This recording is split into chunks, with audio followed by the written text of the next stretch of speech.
Tito always says I'm using my mouth to get my opportunities. The only person I know that made money using their mouth is his ex-wife. Yeah. I'm just happy that he got here. Somebody got him the Uber app, or he thumbed a ride down here. I hope he gets to the Forum on Saturday You're very welcome. night. Your chick. I like distractions. I don't even know what Tito's doing here. I came here to fight Vanderlei Silva, and he's busy. I got a phone call, said, you want to fight Tito on January 21st? My wife said we didn't have anything going on, so I came out to California. I love having distractions. I don't like days off. Tito is literally in the only profession I know of where you don't need to wear a suit, and he keeps showing up in one. It's like a local funeral parlor closed, and he went and took it off a corpse. Classy. Live, free, and only on Spike TV. People have asked me, how do you sell this fight? Why should we tune in to watch you and Tito? This is the first time I've been in a main event, and I don't have anything to sell. I could not sell the fans something if I wanted to. This is free, which means everybody can afford it except Tito. Turn it over to Jimmy Smith. I'm in a very unsafe place right now between Chael Sonnen and Tito Ortiz. I'm going to start with you, Chael. January 21st, the Forum in Los Angeles, big venue, big fighter. Doesn't get a lot bigger as opponents than Tito Ortiz. Tell us about the fight, man. Well, Mr. TV announcer, I think you got that right. January 21st, the bad boy versus the bad guy. It's been 20 years in the waiting for the rematch. Tito's car just got repossessed a week ago. Tito has a Rolls Royce. Now, in fairness, that's a beautiful car. I wouldn't own one because I'm not that big of a prick, but it just got repossessed. Unfortunately, he couldn't get this match before. I heard that he tried to sell some suits to make do on the car, but nobody had a size 52 stupid. Tito, all I can ask is what your rebuttal is to that, man. Go ahead and check my Instagram at Tito Ortiz 1999, and that'll answer that. Fool's complete gas. All I hear is gas coming out of his ass, and it's not his butt. Oh, we're coming. Poor Tito. I mean, there are times where Tito is trying to be a nice guy. It just doesn't exist. He just can't do it. He just got an inability. He is a narcissist to the highest of levels, and he's a terrible communicator to the highest of levels. So when you combine those two, you really have a thing of magic. Okay, this was great. First off, Tito's doing his post-fight speech, and he's thanking everyone in the world, right? He does not know at this point, part of his narcissism, combined with he's just generally not very intelligent. He does not know nobody's watching. He thinks he is performing this in 1 million+ households, okay? He does not understand by any level of metrics that the people that are there live were given tickets and nobody bought this show. So he's cutting this interview, this heroic moment, this winner's moment interview. I mean, Jiminy Christmas, it took him 5 minutes and he wasn't in there in a fight. It took him 4 minutes before he realized, I'm not fighting anybody. There's nobody in here. There's just a guy over here. I just need to go touch him one time and we can all go home. And it still took him over 4 minutes to touch him. But he doesn't have the self-awareness to do this, and it's so genuine, which is what makes his interview so wonderful. Just this wonderful disaster to watch. So he's doing his interview, and he just wants Chuck to know. He just wants Chuck to know this is the best Tito Ortiz that the world has seen in 21 years. Now, there was a part of Tito within that message that was trying to say, hey, Chuck, don't be hard on yourself. This isn't a rebuke on you. This is a narrative that I am that good. He meant it to be nice. As hard, as arrogant as that sound, that was actually what his message was. But what he effectively did without communicating that well was he also went ahead and covered the 2 losses that he had to Chuck. He went ahead and kind of tried to wipe away those losses without accepting any responsibility to the fact that he took on a guy who barely got a license and hadn't done it in 8 years, and back to that 8-year date was forced out of the sport. He didn't take any kind of consideration into that. We asked a question, a fan question, and it said, who is the most delusional fighter that you have ever met? Tell me it's not Tito Ortiz. And there was something about that is very interesting. And when it does come down to Tito and his delusions, I think it's allowed him to lead a happy and nice life, right? I think when he looks in the mirror, he likes what he's seen. I don't know that we should insult a guy for having a delusion of grandeur. It seems to me, I would really enjoy that. I wish that I didn't have to live so much in reality. That would be really cool. Every day you wake up and you're just having a good day. You convince yourself of something crazy, but you believe it, right? Who said it? Was it Stewie from Family Guy? Whether you think you can or you think you can't, you're right.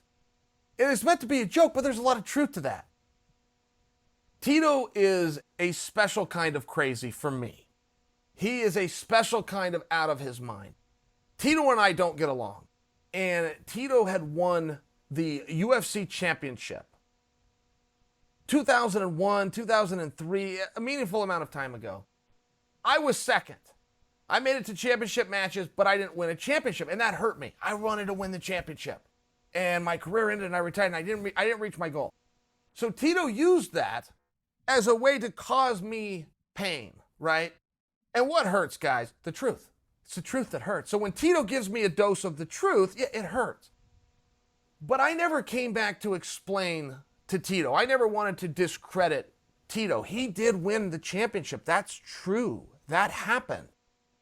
The championship that Tito won was greatly different than the championship that I pursued. Tito won a regional show. It was King of the Cage. It was Gladiator Challenge. It was LFA. But he did win it. Now, over time, that show went on to do international business, become worth $4.2 billion, and that organization did something fantastic, which made what Tito had accomplished look wonderful. At the time he did it, the company had 31 athletes under contract. At the time that I tried to do it, the company had 556 athletes under contract. Just to offer you an example, at the time that I did it, it was allowed in all 50 states and 7 different jurisdictions worldwide. When Tito did it, it was allowed in 1 state, and he left the country to go to Japan where there was not any form of a jurisdiction. All I'm offering for you is it was significantly different, but he is more than happy to go through life claiming that he was a world champion. He wakes up every day and does every interview talking about he was a world champion. And you're kind of looking at it going, well, you were part of an organization that now is international. I think you have the right to that claim.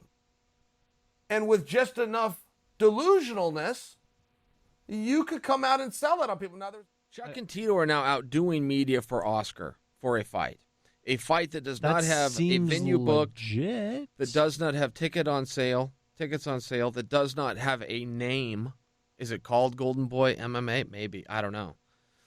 So they're out doing promotion for something that does not exist. That's weird. For 2 veterans, for 2 smart guys, for 2 up-and-comers, they would go do it because they're not smart enough on the business enough, and they would just be out having fun and glad that somebody wanted to talk to them. But for 2 veterans of the business, you would follow the recipe.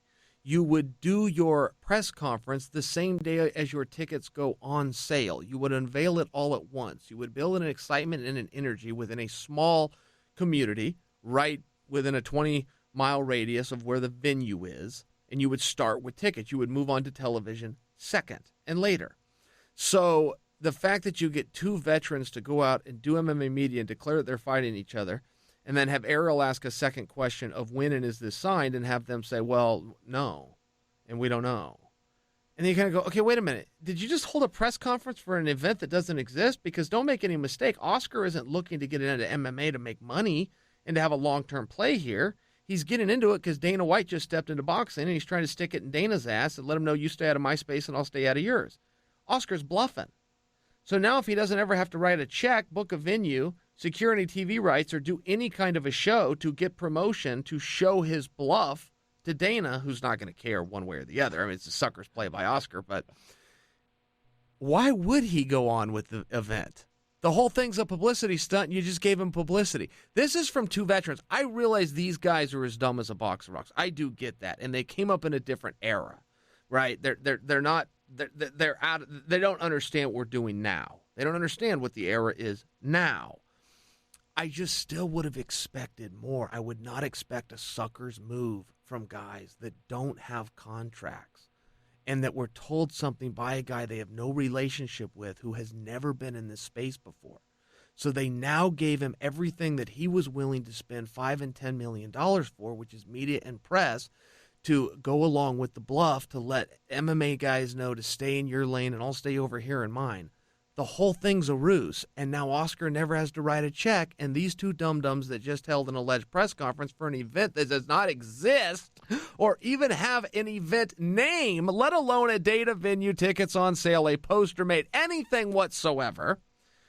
I don't even think Oscar's gone out in as far as to get his promoter's license, which would cost him 5 minutes of his life, a signature, and a $100 fee. I think he just got these two suckers to go out and do free media for him to hope that Dana White flinches and doesn't jump into boxing and put him out of business completely, which is all Oscar's after in the first place. And I think he just got two former world champions. I mean, I don't know, man. If you put Tito and Chuck together, what would that equal? A 50 cent? What if you had the three of them all in one room together?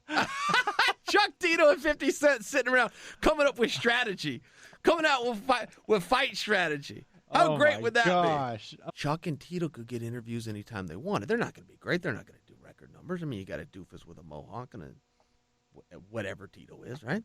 Something negative, and insult negative, clever, creative line there by Chael. The only one that comes out is Oscar, because he does have Golden Boy promotions. He does have other events. He just had this Triple G thing, right? Canelo got jammed up, but he's going to be coming back. Oscar is going to need things where he can turn media opportunities into revenue. He can monetize them. Chuck and Tito are still sitting at home with thumbs up their ass, talking about the good old days when people used to know who they were.